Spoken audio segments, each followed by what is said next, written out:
I think my goal, kind of in all of my work, is to better increase human understanding, but not in sort of this abstract and abstruse way, but to do it in a very personable way, to make sure that people get each other better.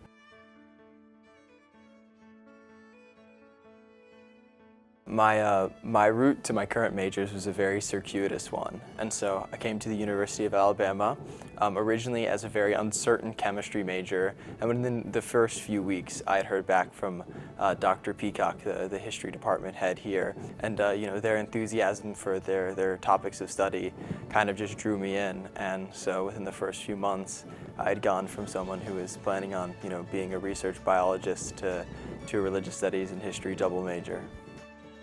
The importance of religion and history to me, I think, is because of each of their eminently human dimensions.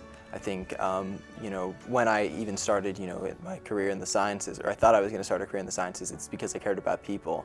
And what I learned is what I really care about people is the way they choose to represent themselves, whether that's in the past, the present, or the future.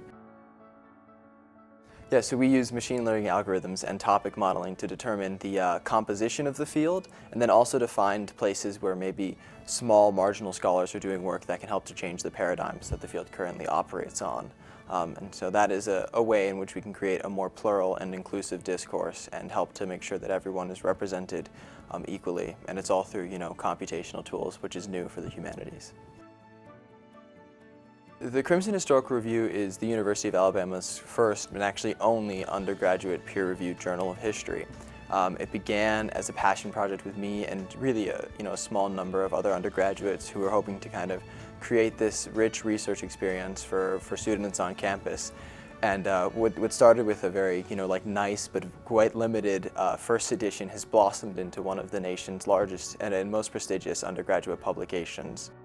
I say all of this not because the prestige itself matters, but because it's a demonstration of the incredible work that young historians do at the University of Alabama and the way in which their analytic skills, their ability to review and to correct and to perfect papers is respected across the country.